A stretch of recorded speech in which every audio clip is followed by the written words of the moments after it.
Hello there, ladies and gentlemen. I am the CHALL, and welcome to the next episode of the WWE Show, our weekly Thursday-ish podcast following the latest actions of the WWE, previews, reviews, interviews. It's all going down on this show. Today's episode is very, very simple. We're going to do the usual preview this week's Smackdown, review last week's Smackdown, Raw, NXT this week. We're also going to review the WrestleMania press conference. With me, of course, as per usual, is Owen, who's showing off his new T-shirt this week. What have you got this week, Owen?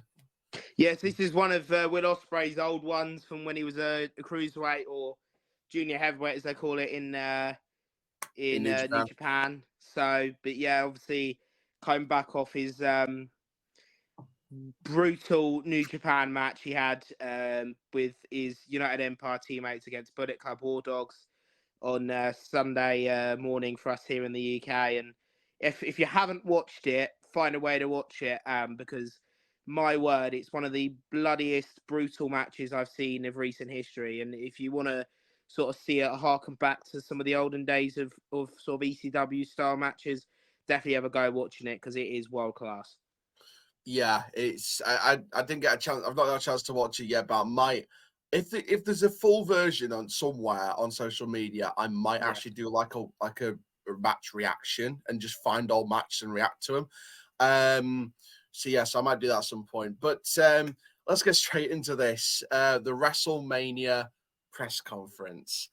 First of all, what I will say, we're going to get onto the Roman Rock stuff later. We'll obviously talk about Becky Lynch, talk about Bianca Belair. Where does Seth Rollins fit into all this? Which looks like it could be lining up with our theory that we said 2 weeks ago. Let's just get started then. Let's start off with Bianca Belair. For me, the WrestleMania plan is simple for her. Belair versus Cargill. One-on-one, no title. There was reported plans this week that Cargill's been pulled from the chamber. I don't know if that's confirmed or not, but if that's the case and they're not getting her involved in the chamber match, maybe something involving Belair. Yeah, because I think, Belair's in the...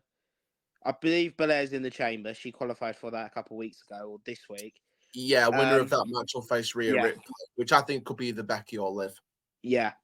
I think they're building to Lynch. It looks like a bit from TV. But I feel like with Cargill, I think it's not great if she was going to be in the chamber in the first place, considering she's not going to be facing Rhea. So she's going to have to get pinned. And you don't particularly want her to get pinned now. So I'd prefer her maybe even to cost Belair the chance. So I think Cargill works best as a heel, I think. Have her be the heel here and sort of cost Belair a chance, and then Belair will have revenge. Like, she hasn't had a Mania match where it's not been for the title, so it'd be interesting to see what sort of one-on-one match they can maybe have about the title. Yeah. Because their two are going to be incredible. Like, they're both incredible wrestlers. Cargill, especially what saw the Rumble, she's improved massively. Those couple months she's had since she's come to Derby has worked brilliantly. She's obviously worked in the Performance Center. No one's put she in AEW. She's brilliant there, but obviously she's fine-tuned a couple of her stuff that she's done here in Derby, and it's working brilliantly. And Belair's, in my opinion, what's going to be the best of Derby for the next sort of 10, 15 years. So see them two clash will be a dream match. But then going into who I think might replace Cargill at Elimination Chamber, because it looks like they're doing a Battle Royal on Raw. I think it's going to be Indy Hartwell. I think with the Australia crowd, I think it's most likely. I'll be honest with you about the chamber. I know they're looking to build towards Rhea v. Becky, but I'll be honest with you.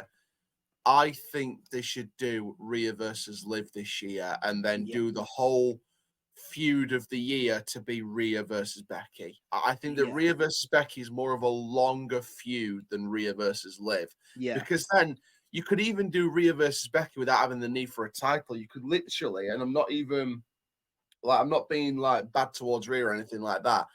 I don't think she needs the title anymore. For me, I think that Rhea versus Becky could be a massive long feud throughout the entire calendar year for months and months and months in different types of matches at different pay-per-view events around the world. Yeah. Where you don't need the title involved. You could just literally have those two beating the absolute hell out of each other. Yeah. And you could put the title on Liv Morgan and have her do a run. Or they could do Rhea versus Liv at WrestleMania, have Rhea retain, and then do the Becky feud throughout the whole of the year. I just feel like it's Liv's time. I think Liv needs that Mania match, and I feel like this could be it because Liv talked. I mean, we'll talk about Raw in a bit, but she talked on Raw about the Elimination Chamber, and this is her revenge tour. I just think there's too much. Say that. I think too much has gone into that revenge tour promotion and the whole campaign behind it for it to not be worth anything, unless they're doing it for the whole year rather than just WrestleMania. Yeah. Well, I can maybe even see like Becky maybe getting cost like the Liv. The problem is, right, I think Rhea Ripley versus Nia Jax is going to main event the show. Does it make it a case of Rhea cost Lynch the chance to face her at Mania? Maybe then you do the Liv thing with the revenge tour, and then Lynch maybe successfully gives her like successfully on Mania, maybe fends off the attacks from Judgment Day trying to get involved. Dominic, for example, Liv gets the title, and then you start off, like you say, a blood feud going into Backlash and Money in the Bank. Potentially, I think that could be worth it, to be fair, because Money in the Bank is going to be crucial because I think that Priest's cash in will be up by then. I think it could. I think Priest will do his cash in a year before the year on from when he won it. And I think Judgment Day is going to have a massive part to play in Money in the Bank this year. So I think that I think that's going to be massive either way. So I think Rhea Ripley might have something to do with it, with Money in the Bank, with her division. So it's very interesting on the Bianca Belair side of it. What's that going to do? What's the whole Liv thing going to do with it? The Becky Lynch, Rhea Ripley stuff. Then we come to the main thing, which is Seth Rollins, Cody Rhodes, Roman Reigns, and The Rock. I'll be honest with you. I think my expectation going into it was they were just going to announce Roman v. Rock. And I legit was thinking it was going to be Cody v. Seth because of the change in plans with Punk getting injured, with The Rock stepping into the main event scene again, implying himself as part of the TKO board. But the way they played that and the way they worked it for Rhodes to choose Roman, I mean, I've got no doubt they're going to lead towards triple threat. I've got no, other assumptions than it's going to be triple threat. I think Rock's going to, I think Rock and Reigns are going to attack Rhodes and Seth on the Grayson Waller effect at the Chamber. Or Roman and Jimmy and Solo, they could do it on behalf of them. Maybe Rock comes out and lays the final blow. But for me, I think we're building here towards some kind of triple threat at WrestleMania. I don't see it being anything else. But the way they worked that and the way they promoted that, I mean, we've got our own theories. We spoke a couple of weeks ago about the Seth Rollins plans, but Roman, Rock, and Cody as a triple threat for one night at WrestleMania, I think is just golden. Absolutely golden. I think we're building towards triple threat, even though they've not announced it yet. Yeah. I think they're going to go singles match. I think what we'll see is The Rock will do a tag match maybe on the first night, depending on what people are going to do. And then maybe have the second night open with the world title match. But with the world title and then Derby title main event, obviously. But I could see it being a one-on-one thing. I can see it. I saw this on social media, maybe harkening back to the Attitude Era sort of shows, with maybe referee goes down or he gets made a no disqualification. It might do. You get the all the bloodline. So The Rock, Jimmy Solo, even I don't know. They've Paul been talking Heyman. about the bloodline, maybe. Yeah. Because I know there's a couple. I forgot the guy's name, but I know one of the Fatus is out of contract, and I know could be hard. And I know some people have talked, but I think Booker T especially is trying to get into Derby. So I forgot the guy's name. I think maybe Joshua Fatu. I don't know. But it's one of the Fatus. Zilla Fatu. Yeah. Maybe that happens. The Rock comes in. He's about to hit the final blow, and then you hear glass shatter. Because I think Austin's been talking a bit about doing something why not have Cody? And also another idea people were saying about is the reason why Cody's been helping so much with people when like people are getting attacked is so he has allies. So you have like the Bloodline attack in the main and event, and then you have like an ally invasion. yeah, and ending by The Rock's biggest rival. Yeah. And And then then you have Cody beating Reigns. Yeah, you make it fully one-on-one, which Well, I like that. I think if yeah, they're going to do that, though, because it's all about Cody finishing the story here. I think if they're going to do that and have like an alliance versus the Bloodline kind of thing, I think make it a moment, make it a massive WrestleMania moment, but don't let it overshadow Cody finishing the story. Like, yeah. I think it should be a case of the alliance and the Bloodline have their kind of like brawl around this ring with an ODQ situation. Then you're left with just Cody and Roman. Yeah. Pull heads off to the back, and then you have a couple more minutes or a few minutes more of just Cody and Roman, and then Cody beats him clean for the 1, 2, 3. That's the way to do it for me. Yeah, I think Cody and Roman, like it'd be the case of them all attacking Cody, but then the allied forces, they're the ones, they don't touch Roman. Yeah. They don't touch anything to Roman. They just clear, Right. Stone Cold, then Stone Cold Stunners The Rock and everyone and gets them out of the ring. So I think that's a good idea. And obviously everyone's been talking about it. It's been going around a lot, obviously. I think this Mania is probably going to be as big as 28. Because I'm a bit young to remember sort of 28. Oh, I wish I was there. I so wish I was there in Philly for that Mania. It's going to be amazing. Yeah. I think in terms of if we're going on that idea of an alliance, let's think about this. You've got The Rock, you've got Jimmy Uso, you've got Solo, you've got Paul Heyman technically as well. Yeah. So ideally, on paper, you could maybe look and say Stone Cold for The Rock, Yeah. Jay for Jimmy, Yeah. maybe John Cena for Solo. Mate, yeah, you could probably say that. Because Solo's not won. I was thinking Solo's Zayn as not well. won a match. Solo's not won a match since that John Cena match. Yeah, I think so. Or they could do Sami Zayn. Yeah, I think it's either going to be Zayn or Cena if he's available. Or maybe they go with a new guy to match up to Solo. You could build someone. Braun Breaker. Yeah. No. We're going to talk about that a bit later with that title match. Yeah. No, for Solo, it's hard to match Solo because he's made quite a lot of enemies, but Zayn might not be available because he'll be focused potentially on a triple threat. Yeah, you could say, that's what I mean. There's so many like choices and opportunities you can give to someone from NXT, bring in legends, like the amount of people the Bloodline's pissed off, you could probably bring in anyone. You can bring the entirety of the UK after Clash of the Castle. Bring in like Tyson, thousands and thousands of people of the UK just stood like we came from the kingdom, but we're tearing down the bloodline. Yeah. Man, that was like the first big pay-per-view I watched in a while because this is before I bought the network, so it was on Broken Dreams. It was on TNT. And legit, when he hit that claimer, I thought he won the match. But then, to be fair, when I saw him get dragged out before the 3, I was like, I know for a fact this isn't the Usos. Because they weren't allowed in the UK, yeah.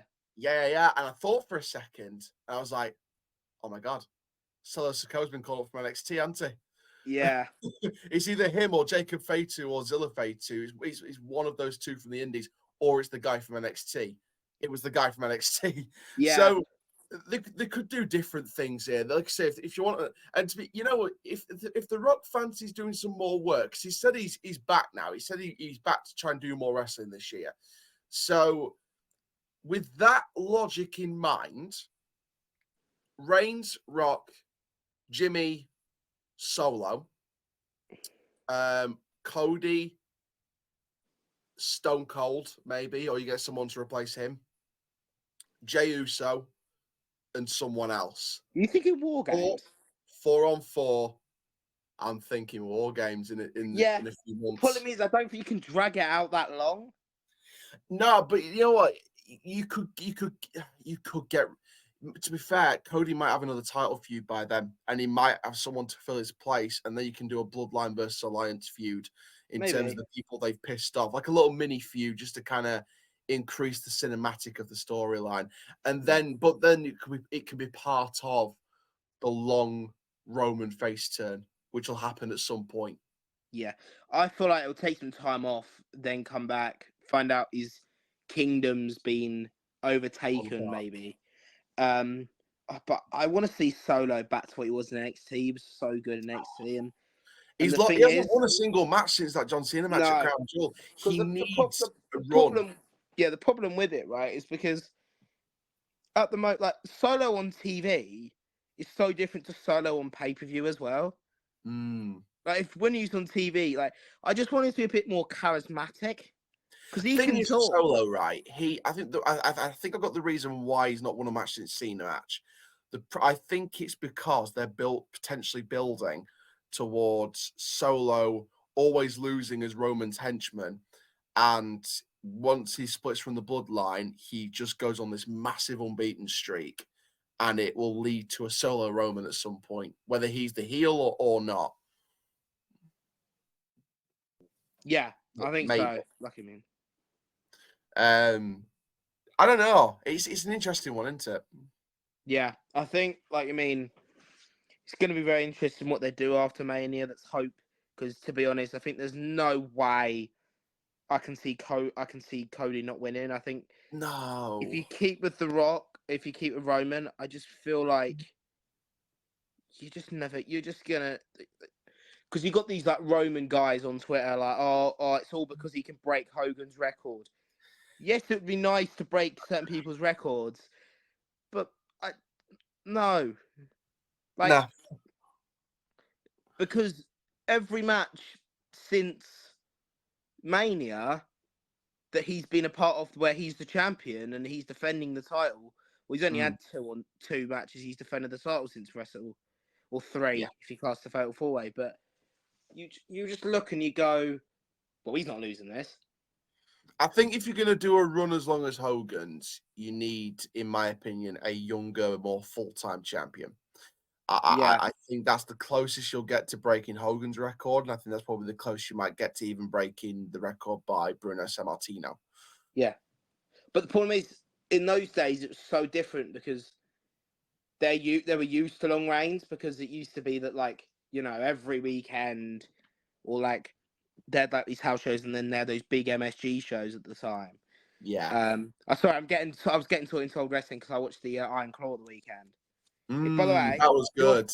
If you're a big wrestling fan, and get to in the UK, because in the US it's been out for a few months, but if you are in the UK, go out and watch the Iron Claw. It is incredible. It's good.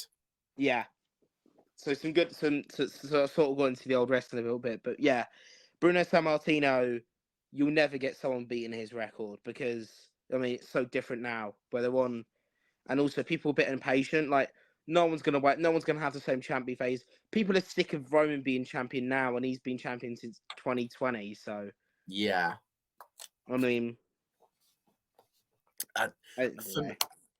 I think Sammartino's record at this point is going to be like it's like if the LA Lakers retired a jersey. It's like it's never going to be touched again. I think Hogan's record is probably the closest we're going to get. But I don't think they're going to. I just don't think they're going to do that with Roman. I think they're going to keep Hogan's records for the legacy. I think Roman having the third longest record, I think is good enough. I know Roman would want to do more. I'm not down for a second that Roman will want to do more, but I just think like we need to sort of explore new directions now with Roman Reigns. Because it helped The Rock. Yeah, definitely. Right then, let's move on then to the Smackdown that we had last week. First of all, Triple H. The Bloodline now know who's boss. Triple H, Nick Aldis, Adam Pearce. They've retained the authority.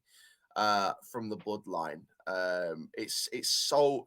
And Triple H, could we just applaud Triple H, by the way, because not only has he led the creative direction in spinning the backlash the company got over the direction of that main event and just spun it around into a completely new dimension on a positive scale, he has also cut a fantastic fire promo to kick off SmackDown last week. Yeah. I mean, just going to say, because some people also say about this, how refreshing is general managers and authority figures on TV at the moment?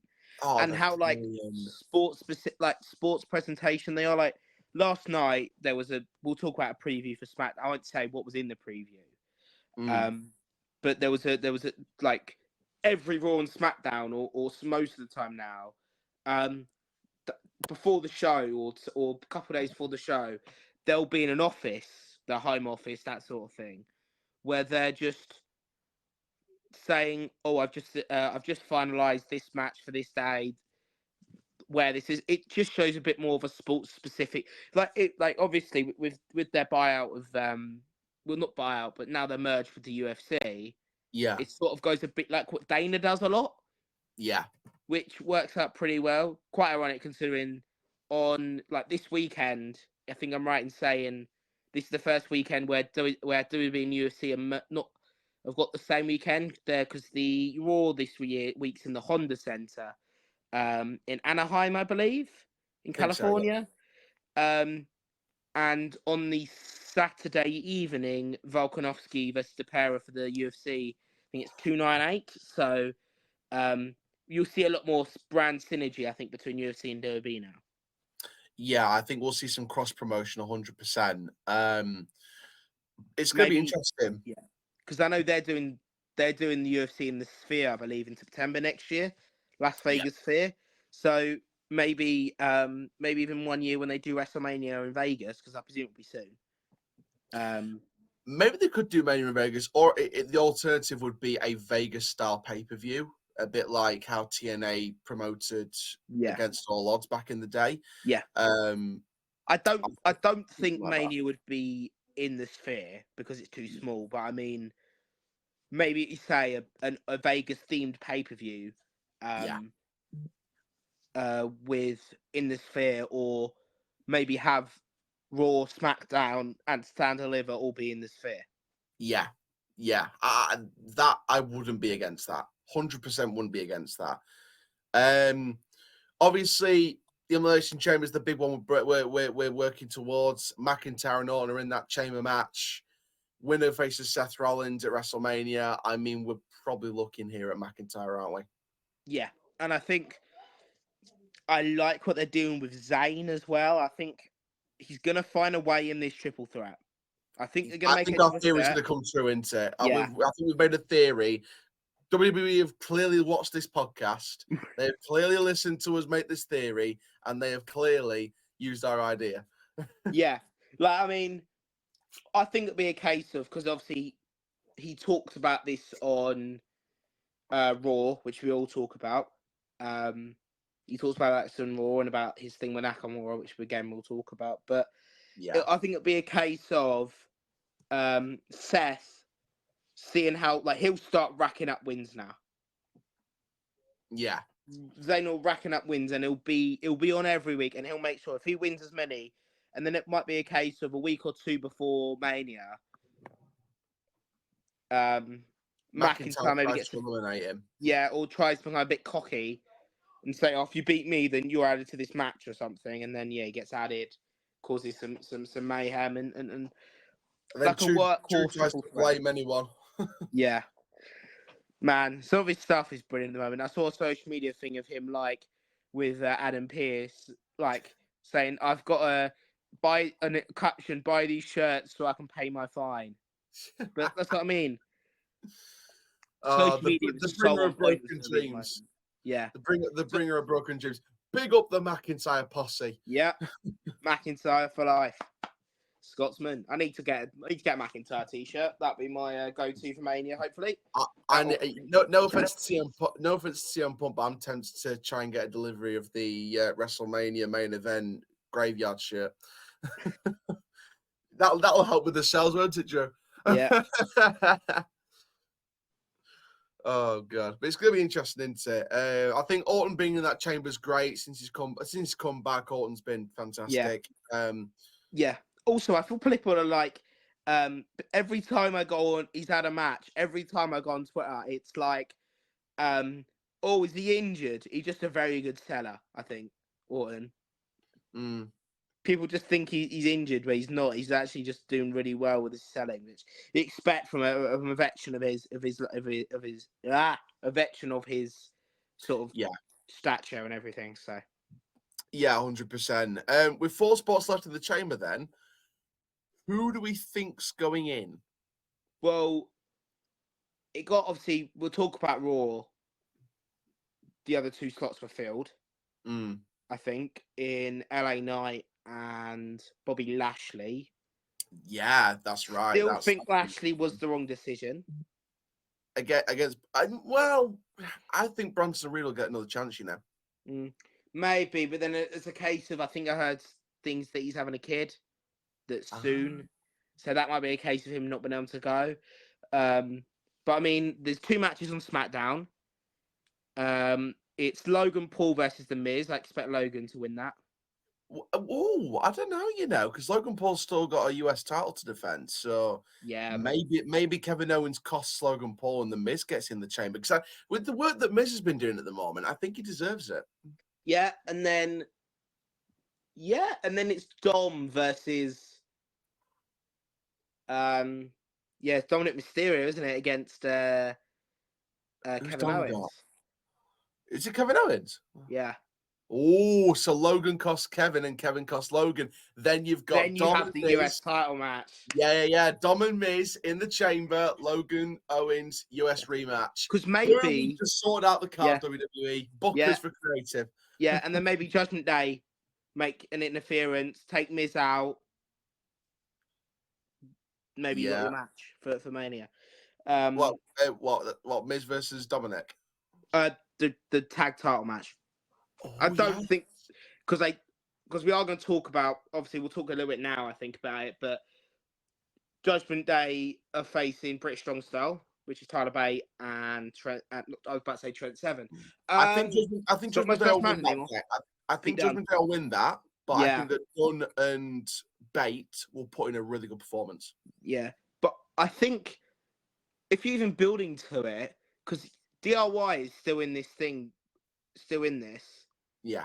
Triple threat? I think that takes it away from the story, though, because I think R-Truth and the Judgment Day is the story.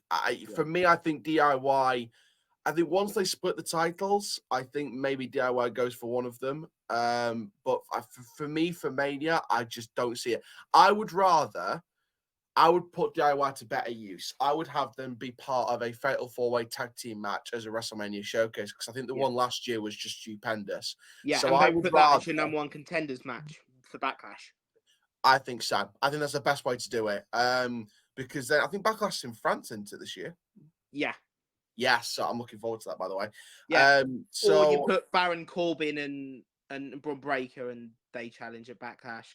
There you go. You go. Or you do a fatal, or you put the Wolf Dogs in the Fatal 4-Way at WrestleMania just as a bit of an NXT representation. So you have the Wolf Dogs, you have DIY. I would probably put Creed's in there. If you're to do one more team, we know that the Viking Raiders can't go in because Eric's injured. We know that Alpha Academy, what are they doing at WrestleMania? Don't know, but to be honest, they've lost a lot of their steam. I'm going to be honest. I feel like they've been off TV for a little bit. British Strong Style. Yeah, another shot. That's a Fatal 4-Way I want to see. Yeah, you've got the Ruthless Aggression, you've got the British Strong Style, you've got DIY with the technicality and the American aggression, you've got the Creeds who are the strength and the agility and the power, and then you've got the Wolf Dogs who are just speed, and more speed. That's the WrestleMania showcase for this year. Yeah, I'll talk about it more when we go on to Raw. But what they've been talking about with R-Truth joking about this whole DIY DX. They're not as different as you think. I thought that was genius. Yeah, but they're not particularly that different. He has got I a actually think point. they're quite similar. He has got a point. I mean, Ciampa matches Triple H's hair now. Yeah. I think if Johnny Gargano had longer hair, you pretty much couldn't tell them apart. Yeah. But yeah, we'll talk about Raw obviously in a bit because I think there's something coming here with R-Truth at some point before Mania. I've just got this feeling. But we'll talk about it then. Right then, the women's title feud, Bayley versus Sky. That Dakota heel turn is coming before Mania. I think so. Just see it. You can just see it. She didn't hit any of them. No. Well, she hit. I think they hit Kari and Asuka. No, it looked like it hit the rope. Oh yeah. I was thinking because she was about to hit Sky, then kind of backed away. Yeah. And she almost hit Dakota. Just something just seems off with that. Yeah. Well, we were saying obviously last week about who we think could even the odds. Obviously, we said about Izzy and maybe Roxanne, even though what's happening on Raw on NXT is going to show maybe not. Maybe. Maybe we know that Sasha Banks is about to debut in AEW at any point now. Yeah, they announced big business last week. Obviously, the day after we recorded it. Obviously, it came out. Yeah. Obviously the thing came out after we recorded, before it came out. Obviously. Yeah. But big this business week in Boston. Yeah. And obviously we've sort of I'm quite excited again. Like, I mean, considering this is the problem for me. I'm a massive WWE fan, and you know what I mean, and I'm starting to know more new wrestling, and sometimes people are annoyed about, especially Mercedes Moné and maybe she not being into a derby people liked. But for me and that means I'm going to be watching her in like 6 months. Like, I'm going to see someone that I've looked up to, someone whose work ethic that I've looked up to because that's when I sort of started watching wrestling, was 2016, like briefly when I was a bit of a kid. Because I can always remember SummerSlam 2015 to 2016, the Women's Revolution, and she was smack bang in the middle of it.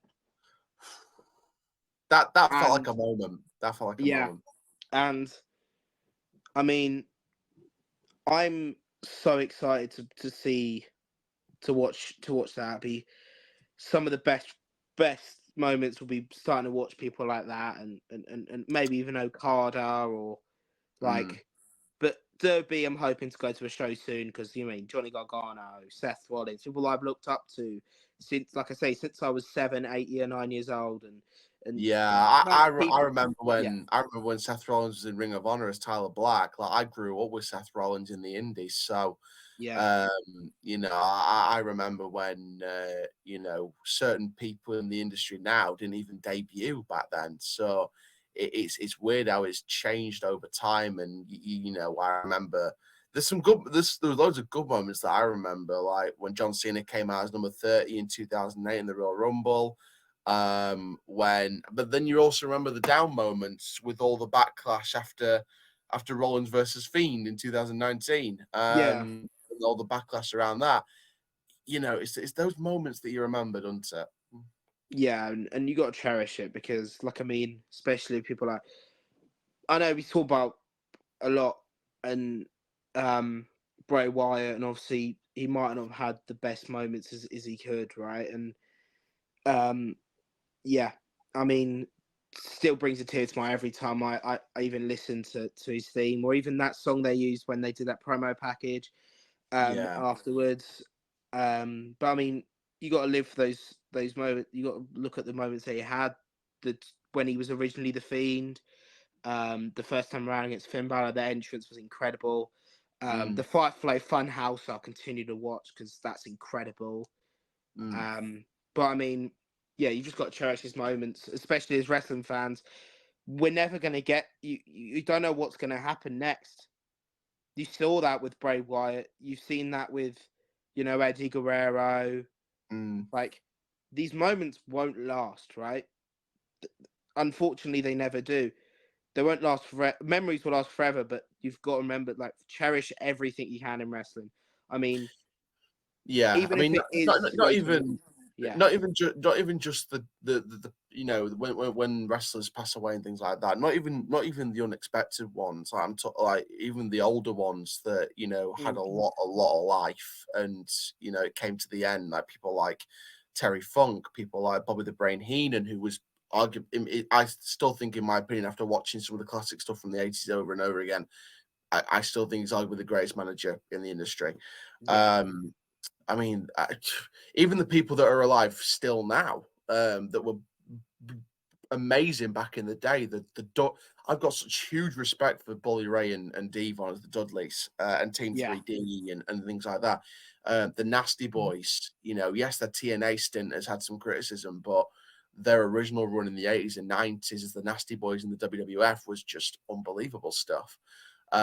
You know, the spirit of the Ultimate Warrior, the power of the Macho Man Randy Savage, you know, the flamboyance and the arrogance of people like the Honky Tonk Man and the late great ravishing Rick Rude. You know, Rick Rude, I love him. I love Rick Rude. yeah, He was the greatest heel in sports entertainment.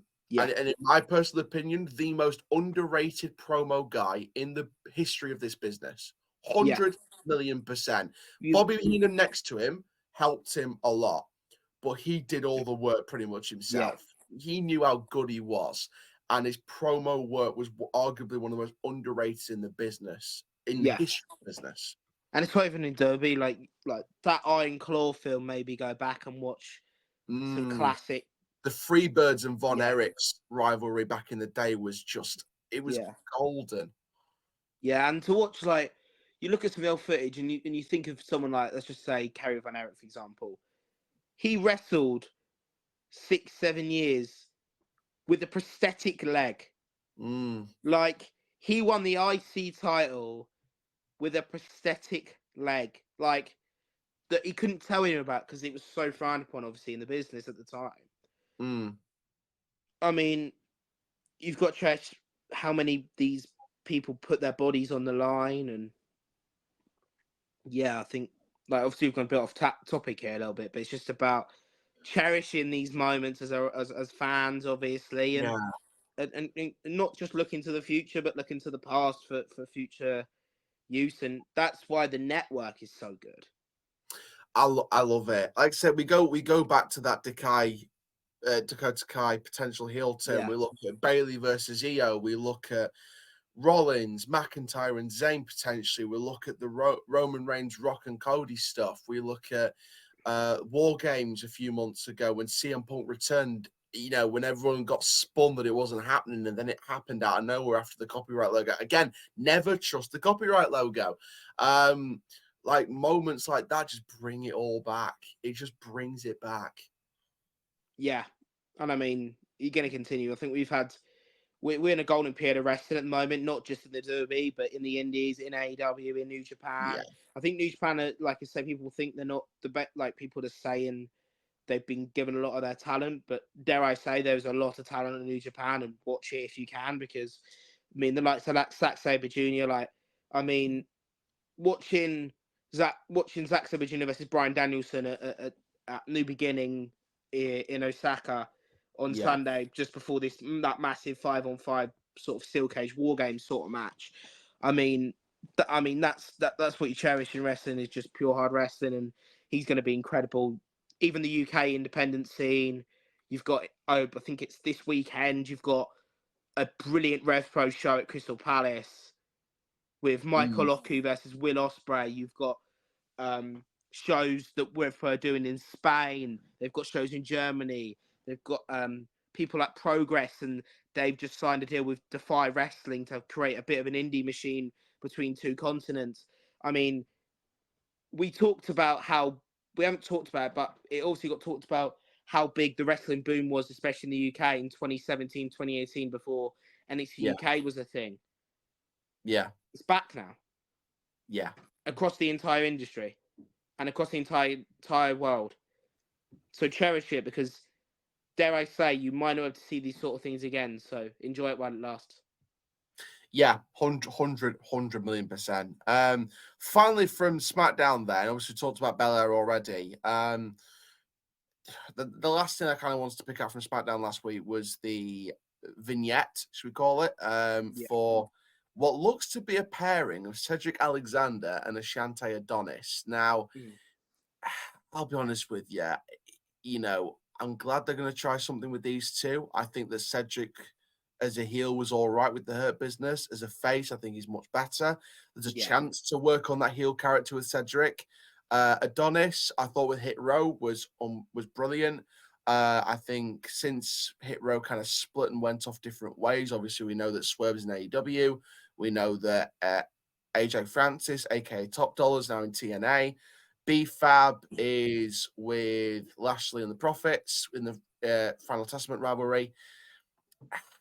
Let's see what Let's see what happens here, because this could be something good. I'd like to see them maybe go with Omos in a faction with MVP.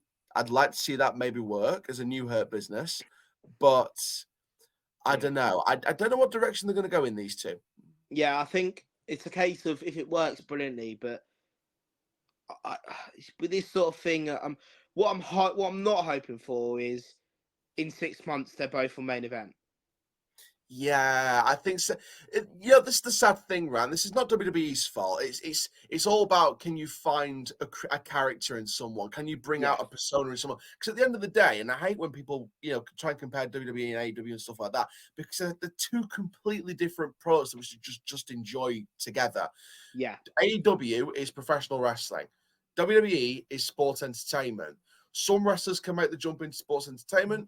Some can't. That's not their fault. It's just creative, find a direction for them. And I know some people would like to see some of their wrestlers given creative direction, but sometimes it just can't happen. With Cedric, ignore what's happening in WWE at the moment. Cedric, before he came to WWE, was arguably one of the hottest free agents or indie wrestlers on the market at the time. Yeah. Ashante Adonis was a rising star in the indies and then came through WWE, and it became brilliant.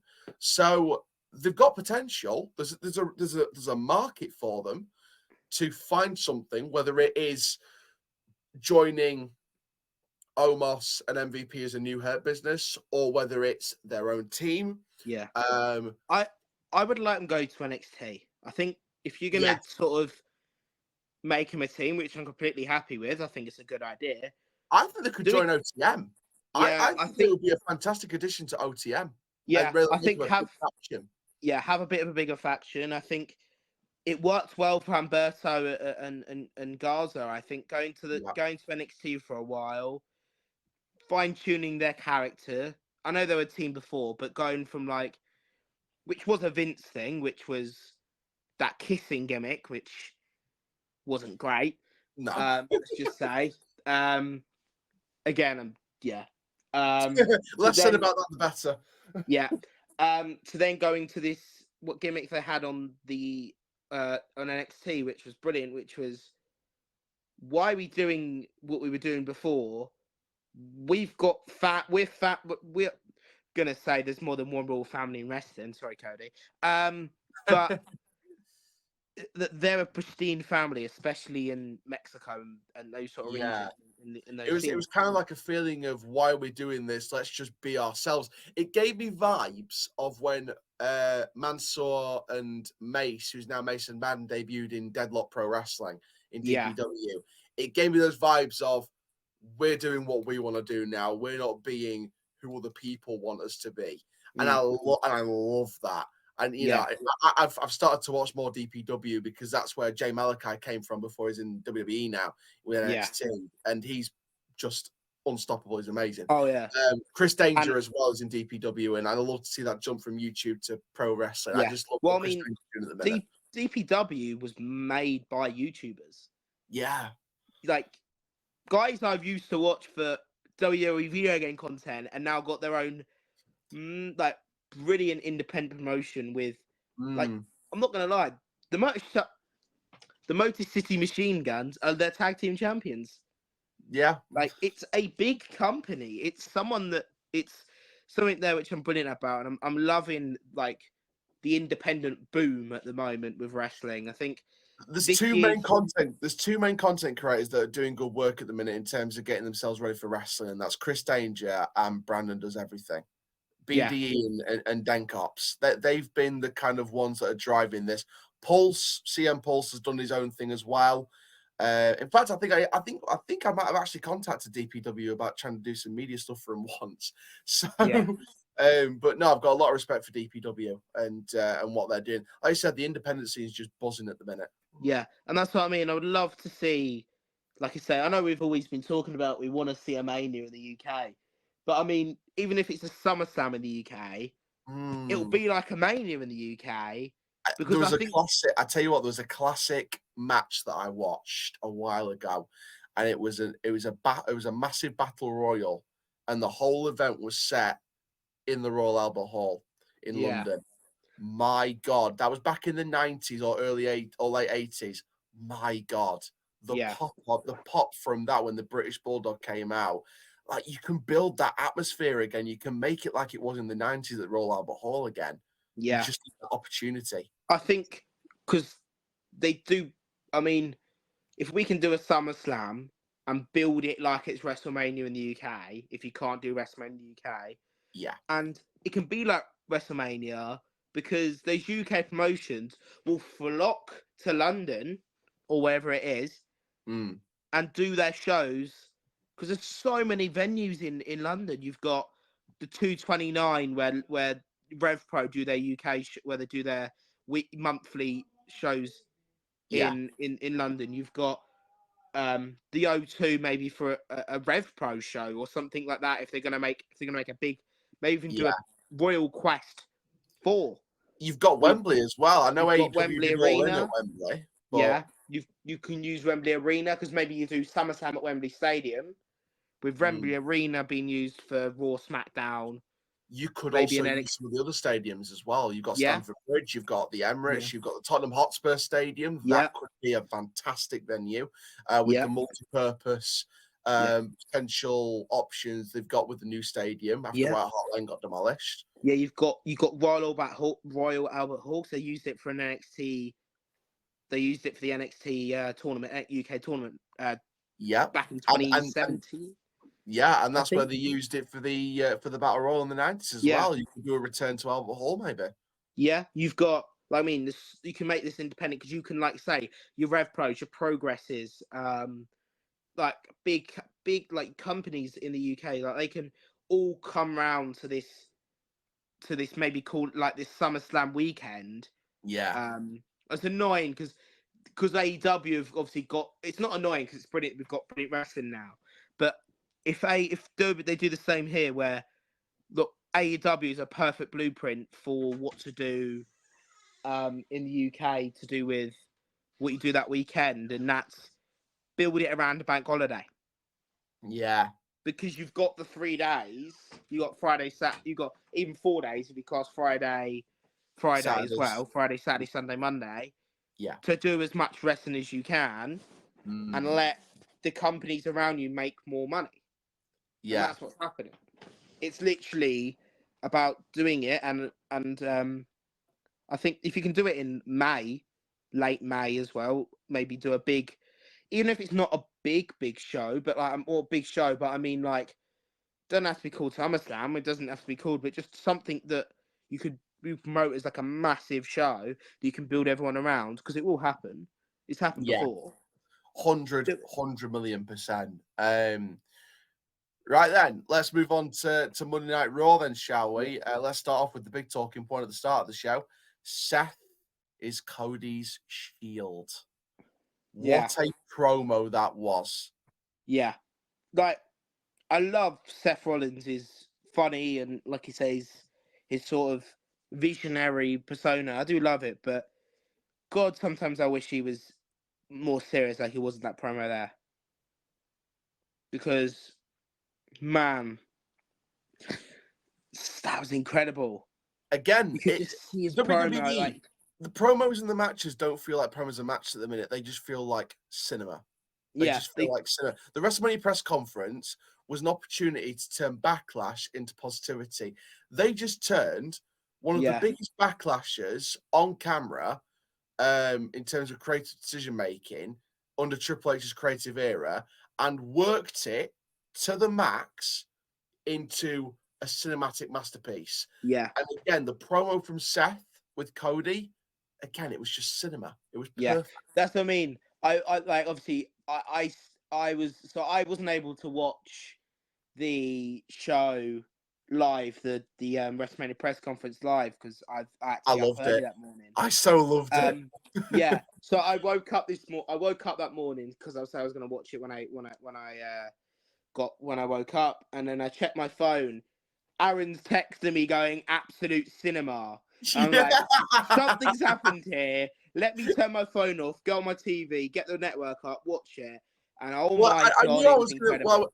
I knew I was going to message you after it happened, but it was either going to be you were either going to get one of two messages from me. You were either going to get cinema or it's not been fixed. You were going to get one of those two messages. So I bet as soon as you saw from me, absolute cinema, you're thinking they've done something. Oh, thank God. Yeah. I mean, incredible. I mean, like, this is how big wrestling is at the moment. And I mean, to go to Raw, to go to some of the other stuff, like, attendance is up in everything, really. I mean, not just in Derby, but I mean, they've sold 50,000 tickets for All In. We're in February. They've nearly sold out the Coliseum, AEW for Revolution.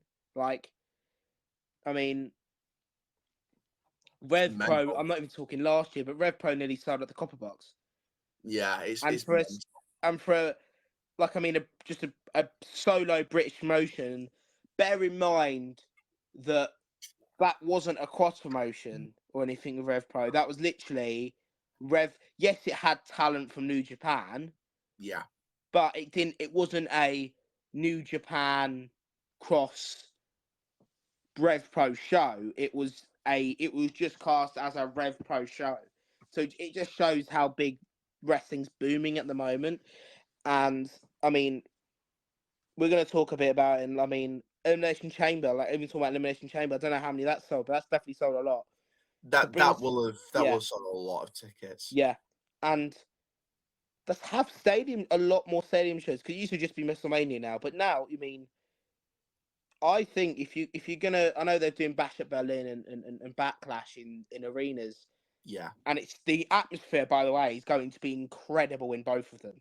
I think the French are going to be very underrated. I think the French are going to absolutely kill it. Well, and if anyone's French out there watching this show or listening to this show, just do exactly that. Just kill the atmosphere with loads and loads of noise. I mean, I've watched your house shows, and they're incredible. House shows and the atmosphere they bring. Imagine what they bring when it's a pay-per-view or PLE. It's like European basketball matches in Serbia. It's just insane. Yeah. I mean, but if we can do, like, I mean, SummerSlam looks like it's always now a stadium. Yeah. I mean, WrestleMania has now been a stadium for God on 10, 15 years now. Survivor Series, I can see maybe doing something like that, but about the harder war games. But I want, if they're not going to do SummerSlam or WrestleMania, I want war games in the UK. Yeah. I want a UK war games. Yeah. People are also talking about maybe doing the Royal Rumble in the UK. One, I would love it, but two, would be too cold. I don't think you're going to be able to do a stadium show in the UK when it's like January. It's like 0 degrees. Mate, people from America are just going to be watching on the network or watching live and just seeing, like, all the WWE fans in the UK at the Royal Rumble. It's like 5, 4, 3, 2, 1, and everyone just stood in their mittens and woolly hats and scarves. Massive coats, It's like, is this Royal Rumble or is this Game of Thrones season 10? Yeah. Have I clicked on the wrong show? Yeah. Like, they're on Netflix next year. Have I? Is the Royal Rumble in Lapland? Yeah. Oh, it's going to be interesting. Speaking of, I mean, we're speaking about Elimination Chamber there, with Judgment Day being there, obviously. this is where I'm going to come into this, right? And this is where, I mean, first of all, R-Truth killed it with the DX comedy stuff with DIY. I could see them trying not to laugh. Again, he just kills them every time. I want to put a prediction out there before WrestleMania, because I think we know at this point it's probably going to lead to Judgment Day versus Awesome Truth for the tag team titles, undisputed tag team titles. And I think that the Miz and R-Truth will probably win that match at Mania. Yeah. I think, and this is my prediction before Mania, and we've had a great comedic R-Truth, but my prediction is before Mania, we're going to get a serious fire R-Truth promo. And I think I said this last week as well. I think we're going to get a serious R-Truth promo before WrestleMania, and I think he's going to absolutely kill it. Oh, the pop it will get will be incredible. Yeah, some of the bars he can come out with during... I've seen some of his serious promos back in the day when he was like K-Quick, and he was Run the Truth Killings in TNA. I've seen some of the promos he's done in the past, the serious ones, the heel stuff was amazing back in the day when he had that rivalry with John Cena at Capital Punishment over a decade ago. It's the potential he's got for doing a serious promo is so there after all the comedic stuff. It can be the theme of that promo could finally be R-Truth getting his head switched on and just delivering the best promo of his career. Yeah. There's a moment there where it's going to happen, and I think we're leading towards that at some point. Yeah, I think so. I think R-Truth is one of the cleverest people to be in the business. He knows what he's doing, and he knows that, I mean, he deserves... you can see he's coming to the end of his career now. I think it'd be sad to see him go, obviously. He's one of the best. Hall of Fame. Kick off Hall of Fame, 100%. Yeah, I want to see him in the Hall of Fame, hopefully. He should be, considering the career he's had and the service he's brought to the WWE has been brilliant. Not just WWE though. I want to see him in the TNA Hall of Fame as well, because he did fantastic with his spell there. Yeah, and I mean, to see him doing what he's doing is brilliant, and I'm hoping in the future we can see him do that and even be a part of WWE programming as like just as an either on-screen a manager or a reporter. Yeah, be fun. But I mean, if we can have serious Awesome Truth win the tag titles, even though I would love DIY, but storyline purposes, Awesome Truth to win the titles, it will have a massive pop at Lincoln Financial Field. And I cannot wait. Yeah, I think, we're going to start making WrestleMania predictions closer to the event in terms of creating our own WrestleMania card after Chamber. But I think it's fair to say that two matches that will be on there definitely is Judgment Day versus Awesome Truth for the titles, and then a tag team fatal four-way WrestleMania showcase like last year, where it's going to be DIY, the Creeds, British Strong Style, and the Wolf Dogs, maybe from NXT. Yeah. Or if the Wolf Dogs aren't up there, then we'll look at someone else. I think we can find a team before the end of Elimination Chamber to put in there for our prediction, can't we? Yeah. Well, I think what we'll probably do is, obviously, Elimination Chamber will do a review for that, obviously with going on a couple of weeks. But I think we'll maybe do it, I don't know, on the podcast, or if you don't have enough time, you might do it on like maybe a bonus. We could do two separate videos, to be fair. We could do an Elimination Chamber review as a separate podcast, and then we can do as an extra, and then we can do a sort of mini video, I guess, or a mini podcast extra, basically predicting the WrestleMania card. Yeah, what days go on each as well, and sort of going through like our dream match card for the event, or not. So we're going to turn into we're going to basically turn to a wrestling creative team here and book the WrestleMania card. Yeah, I'm looking forward to doing that. Liv Morgan. I mean, we spoke about Liv Morgan earlier, but I'll just sort of recap it a little bit. Liv Morgan, if it's going to be Rhea versus Becky at Mania, what is actually the plan for Liv Morgan, or is this going to be a year-long thing where she main events 41, or she becomes part of the main event of 41? Yeah, I don't know. It'd be interesting. Maybe Rhea eradicates Becky Lynch in the main event, and then Rhea's title is on her for another year, and she loses with Morgan. The problem with this, right, is that I love Rhea. I love what she's doing. I to be honest, I'd rather sort of do a China like and leave the women's division entirely and go and compete in the men's division. She's talked about it. I think Royal Rumble 2025, maybe. Yeah, I think so. I won't put her at number 30 though. No. I'd maybe leave that spot for a surprise or someone coming back from injury or whatever.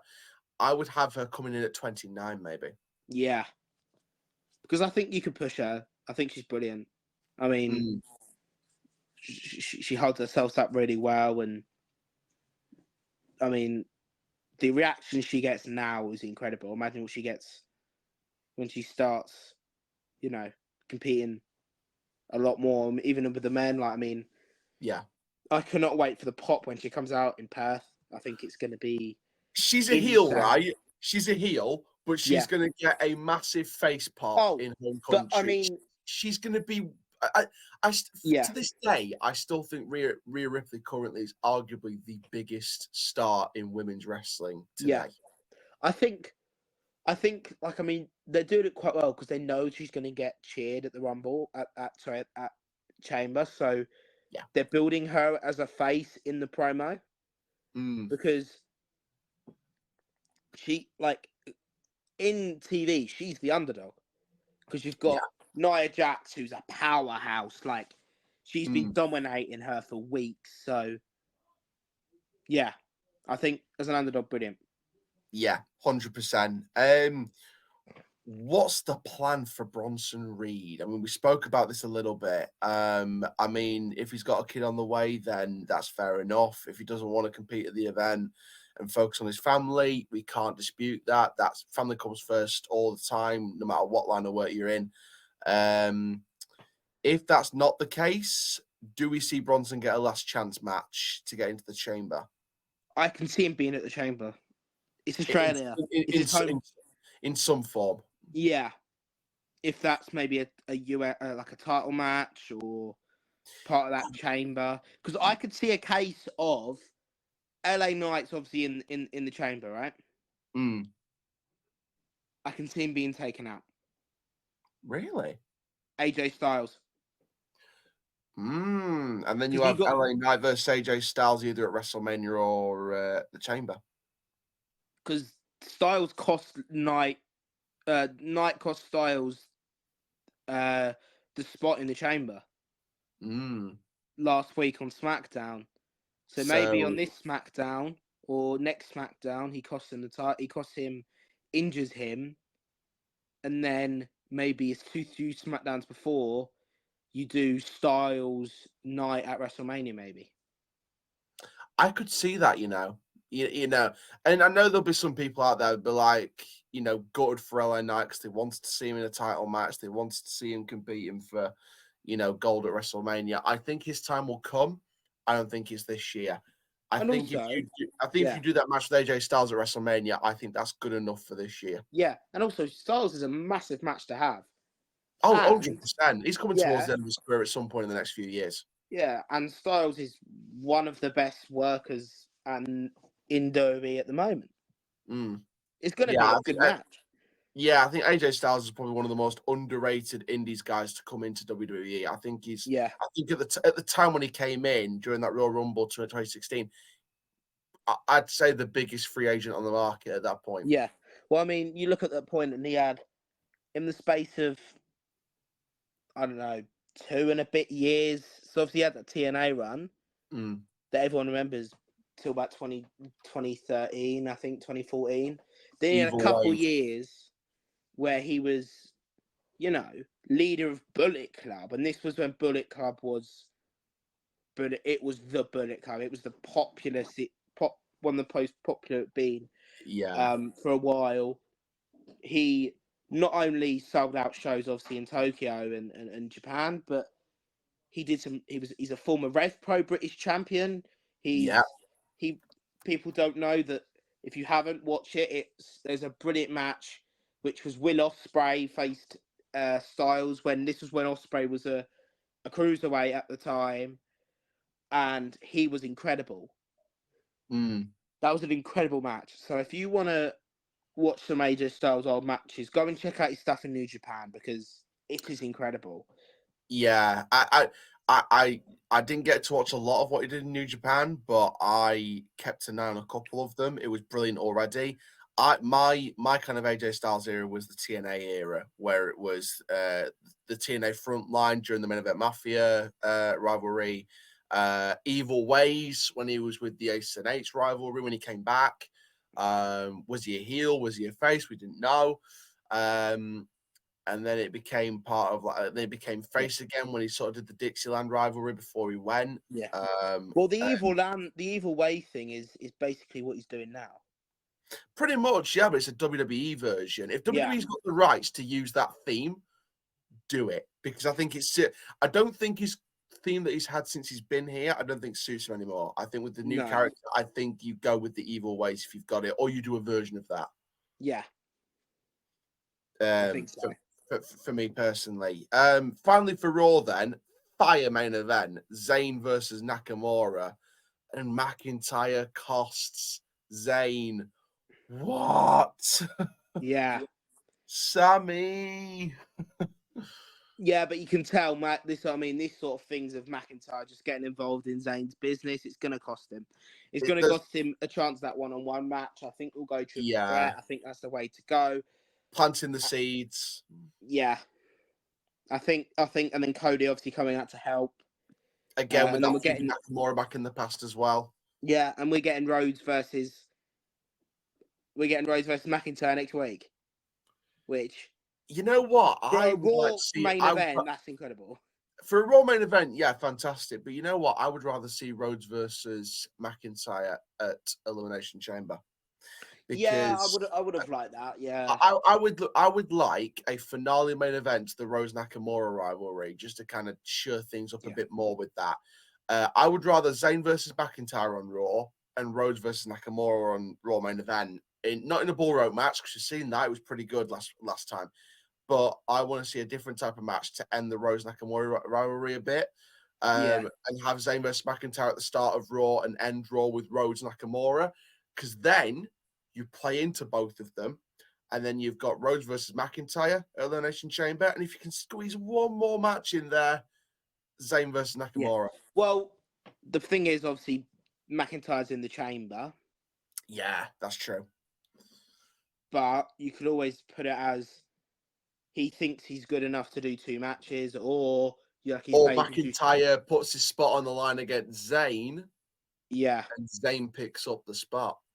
Yeah, and that causes him that he deserves a shot at the title, and then he gets it maybe. But yeah, I think somehow McIntyre swindles his way back into the match.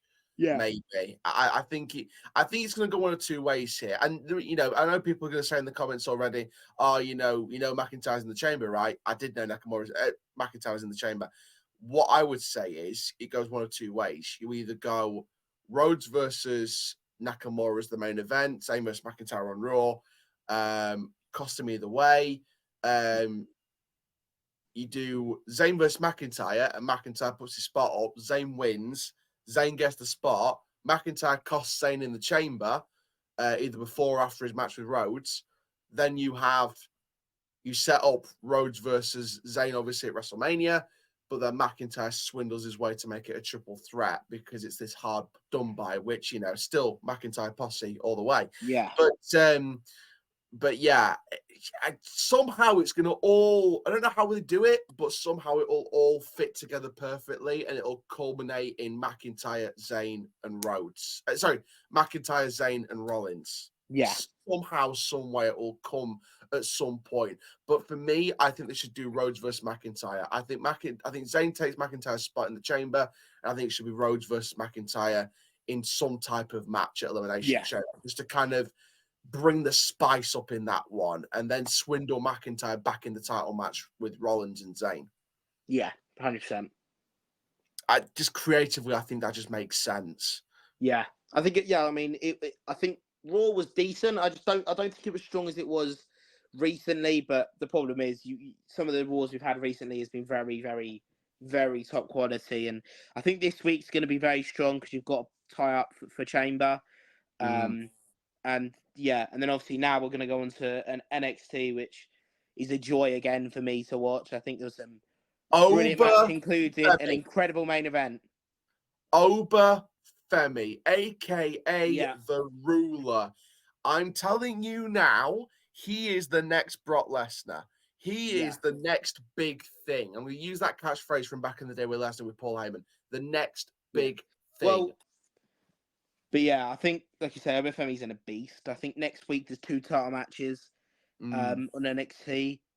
That has been filmed because it got pre-taped, which we will talk about because there was a match that says it was for the title. Don't know if that's going to go ahead now due to an injury, which we will talk about in a moment. So, well, I will say the story behind that is Shotzi wants the title match with Valkyrie, which of course was the thing that happened on NXT this week.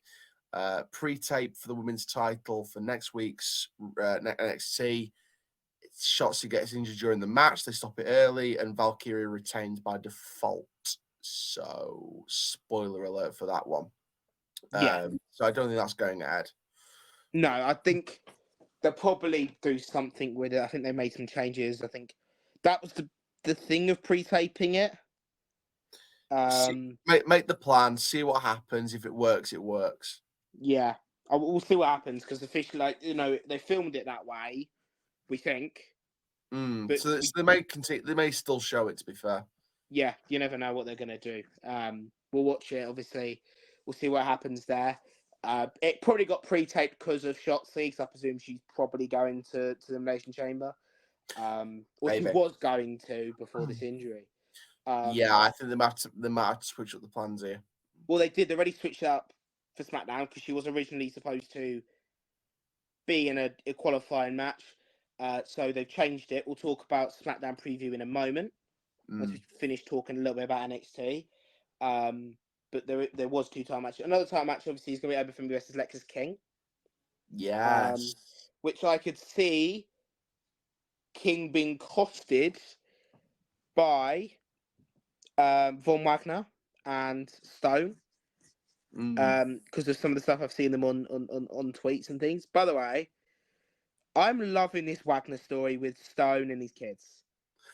I love how Robbie E's just come on leaps and bounds since TNA days as Robert Stone. I mean, just to see him go them just talking and trusting their kids with Operation Sneak Attack is brilliant. And I mean, it's a brilliant idea. I love it, and I think they'll do something to do with King next. Be brilliant. And I can't wait to see what happens there. It's good stuff on NXT. Lexis King's been killing it at the minute. Yeah. So brilliant stuff on NXT, and and then obviously Roxanne looking like she's probably going to be a heel or leaning towards that way. I think an aggressive or psychopathic heel. She's given me Rosemary Decay vibes at times. Yeah. I think we're getting that kind of psycho kind of vibes. I would like to see a team or stable containing Perez and Paxley that's with Valkyrie at the minute, because it's like a psychotic. You had Toxic Attraction back in the day, but you could have this new women's faction, which is all based on being psychotic and this kind of rabid decay kind of story, like a story group. And it's showing me, right, because a lot of people's criticism of Roxanne Perez, right, incredible wrestler, no doubt about it.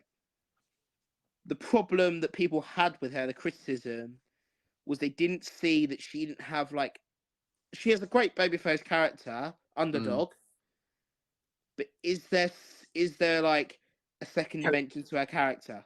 Can it go further than it already did? And it's looking like it's showing at the moment. I think this is where they turn a heel. I think the right thing to do at this moment is turn a heel, and I think that's starting to show that. Yeah, and it looks brilliant at the right time as well, because as you said, the babyface was getting to a stage where it was not going much further. No. So I think they're turning a heel at the perfect moment, because just as it's about to hit a certain peak, for now, boom, heel. It's showing why though. It works because she's basically so annoyed about not getting her what she thinks is a deserved title shot. that she really never lost, to be honest. No, well, she lost in a ladder match. Well, yeah, but for me, I No, feel but like I mean, but that's what I mean, though. She lost in a ladder match. She didn't she get lost in a pinned. ladder match, but for me, I don't think she never lost because I think she should have won that match, in my opinion. Yeah, I to be honest, I loved the ending of that match, but that's because I am a Way fanatic. And I did start I'm not ashamed to admit I celebrated like mad when that happened because in the UK it was like 6 p.m, so I didn't have to quietly shout. Yeah, you know what? Indy Hartwell, to be fair to her, deserved a win, but for me, I just think it was just. I wanted it to be Roxanne's moment. Yeah, nothing against Indy Hartwell, but I wanted it to be Roxanne's moment too. I can see Roxanne winning the title. Maybe it's stand and deliver with a heel turn. I'd She say leads. She lead, like you say. She leads a faction. Roxanne leads this faction because I think she needs maybe a year more in NXT. I'd say so. If she can get a character where, like a character that's coming in soon, if she can do that, and then by 41, main roster. I would say so. Like I said, I think if you're going to do a faction of 3, like Toxic Attraction was back in the day in NXT, I think that you do Perez, you do Paxley, and you do someone else with that kind of psychotic persona. I would bring someone new in. I'd bring someone you're looking to bring into the roster. Who would you bring in though that could develop this kind of psychotic persona? Because I think that's the direction. I think it's someone you've not seen yet. I think you bring in someone. You go to the performance center, and you have a look at who you've got at the moment, and you think, and you go to some of these, and just let them try out what they can do with this sort of character. Yeah. And whatever looks good, you go for them. And I think because it's a good idea. It's what they did with Mandy Rose and Toxic Attraction. They picked up 2 people who, yes, had some experience on TV, and someone on the indies, but people that are relatively unknown and hadn't really had a shot in NXT yet, brought them up, and now what? JC's doing some of the best stuff I've seen so far with Jay Shu, by the way, brilliant. Yeah. But I mean, they were the 2-time NXT Women's Tag Team Champions. Mandy Rose, NXT champion. NXT, yeah. I mean, if you have Roxanne lead that with Tatum and then someone else, I think you build a bit of a legacy. I mean, you've got some fantastic trainees at the Performance Center. Tamra Mensah Stock, women's freestyle wrestler. Obviously, Destiny Brown, Brianna Covington, Carly Bright, Peyton Prusin. Love what she's got in terms of potential. Yeah, I know they announced quite a few of them at like a bit of an open showing at one of the NXT broadcasts months ago. Like some of the men they've got in that division as well. I mean, Tavian Heights, of course, D'Angelo Hancock back in the days. Obviously, Jay Malachi, who's now Javon Evans. I think the potential with him is just. I think he could be part of Mello's heel faction personally. Brogan Finlay. Now, Brogan is from the Indies.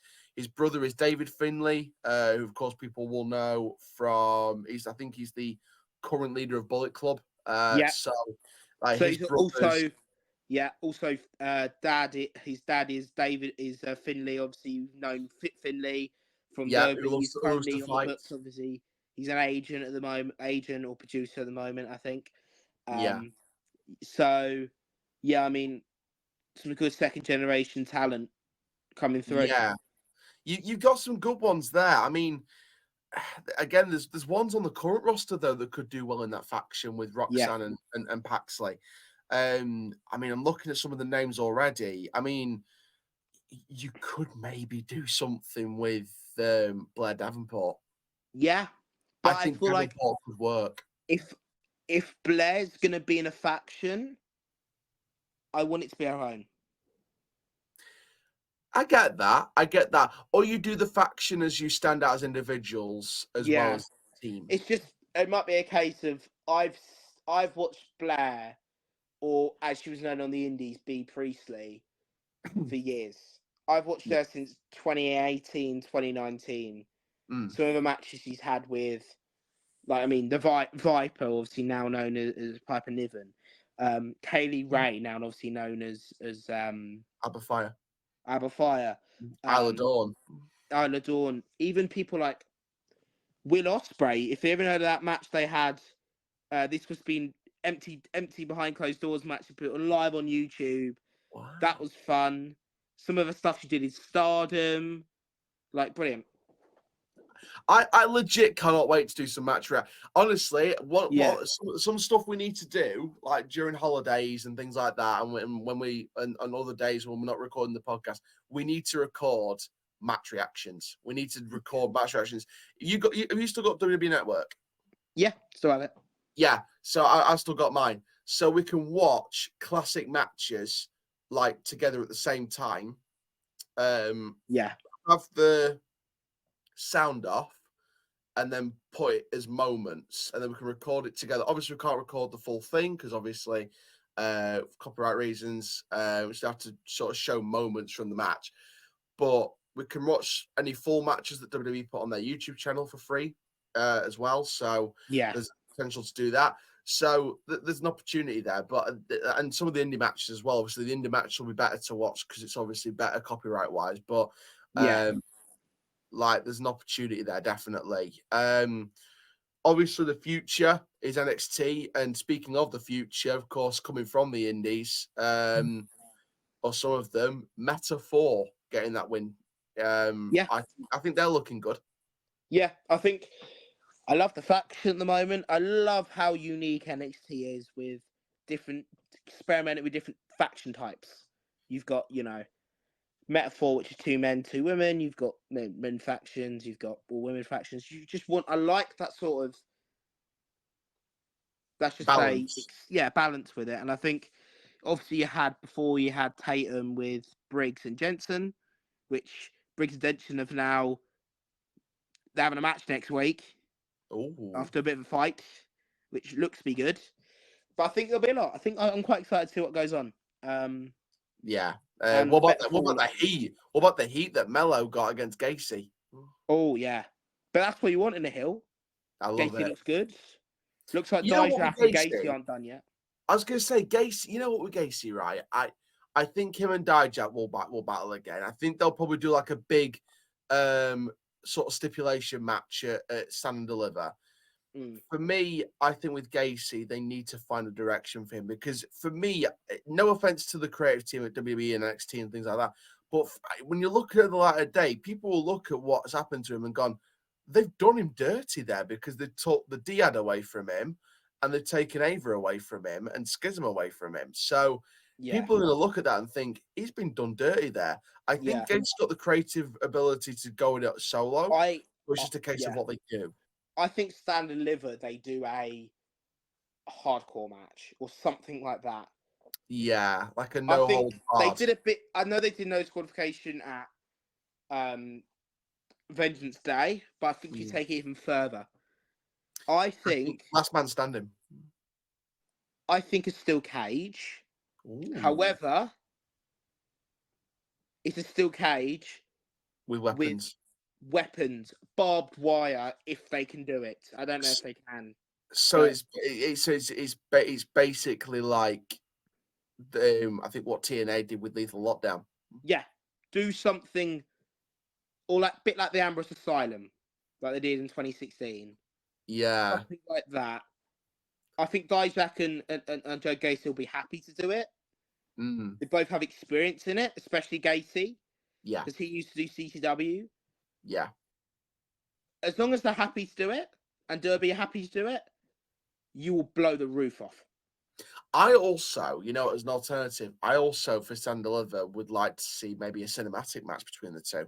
Yeah, I'd like to see maybe there's something do because the cinematic stuff they did with the Ultimate Deletion first of all with Matt Hardy and the late great Bray Wyatt, rest in peace, Bray.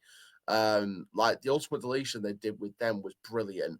Yeah. And then the Boneyard match with Styles and Taker and the Firefly Funhouse with Cena and Wyatt. Yeah, they do cinematic matches so well, and they did. And to be fair, they did some great cinematic matches in NXT. I think Halloween Havoc, Grimes against Loomis.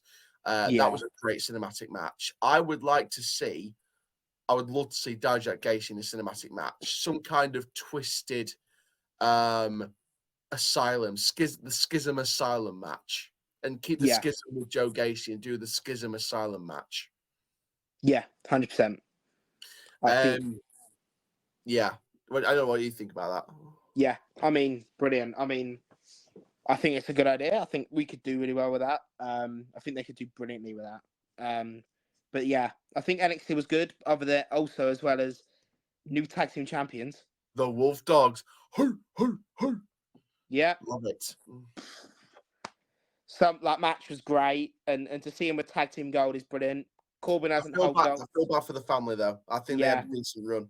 Yeah, I just think though they were spinning their wheels a little bit with what they were going to go after. So I think good idea. See much of a direction going. I couldn't see much of a direction. No, so good to take the titles off them and look for something a little bit different. Because I think take them title them would be brilliant. I think with the Wolf Dogs, I don't think it's going to be a long title reign. No, just due to Bron leaving. I think they'll do a multi-man tag match at Stan Liver. Maybe a ladder match. Potentially. So that would be a really good idea. Yeah, with Bron looking to be going to the main roster at anytime soon, I think it won't be a long title reign at all. But I reckon the next tag team champions will be a long one.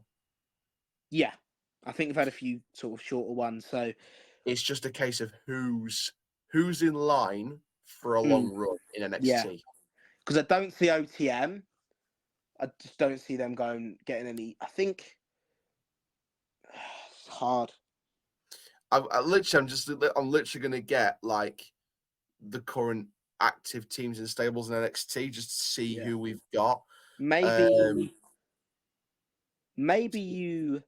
it's hard. So you've got Chase University. I don't see that happening. No. The family's just lost the title, so that won't be a case. Gallus, maybe I can see Gallus. You've got the potential to do something similar to Imperium. Yeah. Metaphor, I think they've got their own thing going. With the heritage, yeah. Yeah. OTM, out the mud. Too soon. Yeah.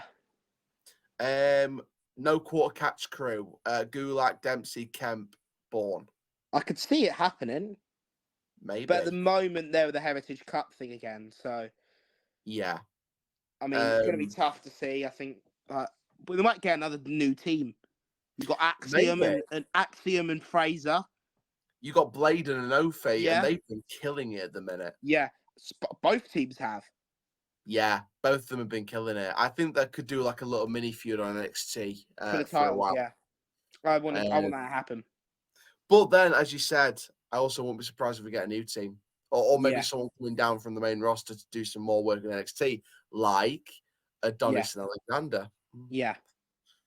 I don't think put the titles on them straight away, but I think there's potential to do something with them in the division. Yeah. I mean, good episode of NXT, so. Yeah, good episodes all around. Finally then, preview for this week's Smackdown. So what do we know so far, Owen? So we've got a little change Nicolas introduced on yesterday that he put on the social media channels. Obviously, if Shotzi been injured, they've made a couple of changes. So it's Tiffany Stratton now is going to be facing Selena Vega for an Elimination Chamber spot. As well, but then who's going to go in? Do you think they give Stratton a chance? Yeah, I think so.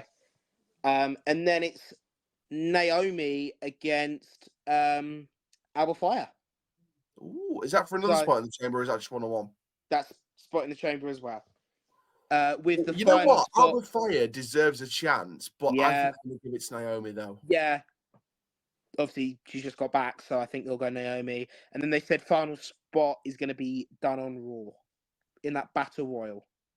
Ooh, who I think, my prediction is going to be Indy Hartwell. So by the time Raw hits next week, then it's going to be, in terms of the women's chamber, it's going to be Bianca.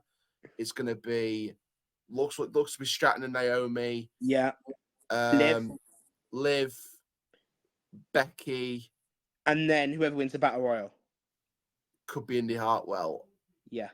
Obviously, we'll do previews and that for the chamber next week, but early stage, who do you think? Lynch. I think so. Yeah. I think Want it Becky to be and Morgan, but it's probably going to be Lynch. I think Becky and Morgan, the final two. Yeah, 100%. Also, the big talking point about SmackDown is going to be Roman Reigns and The Rock.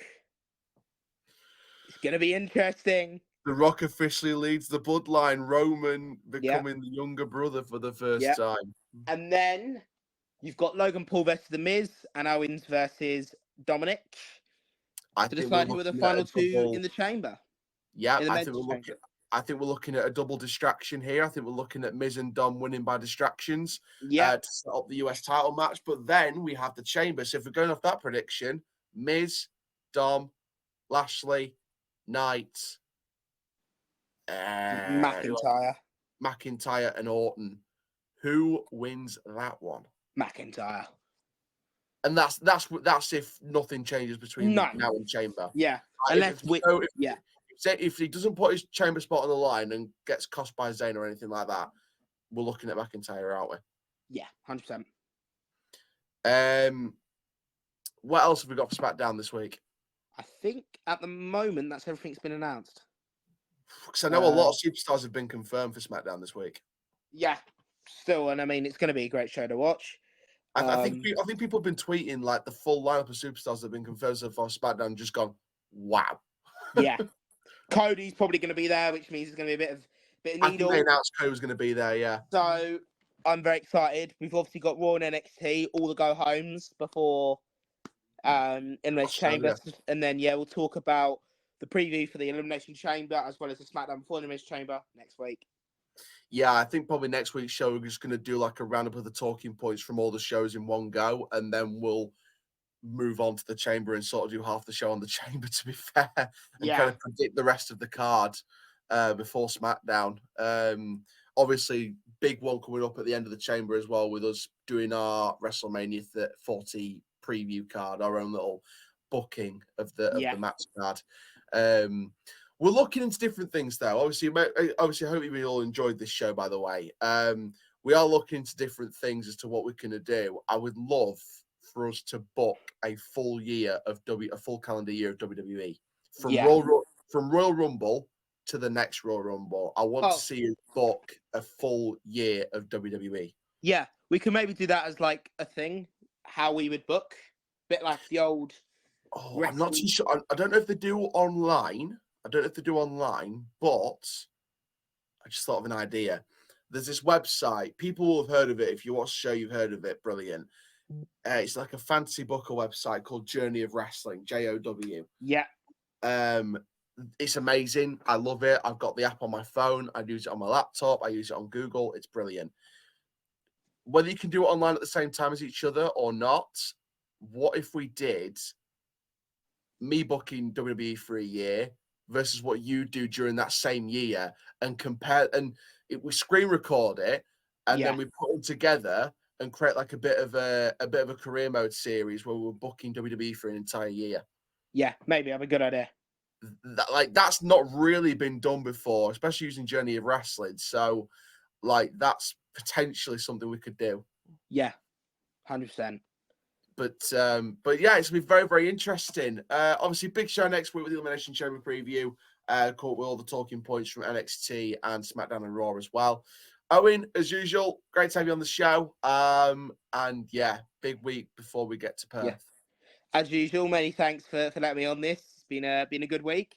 Not just in Derby, but in wrestling altogether. So interesting to talk about, and an interesting week up to Perth. Absolutely. Thank you very much, guys, for watching and listening to this YouTube podcast, the WWE Show, here on Chall Chats. Make sure you do like, comment, subscribe. Stay tuned for next week and for more throughout the year. I am the CHALL. Ta-ra.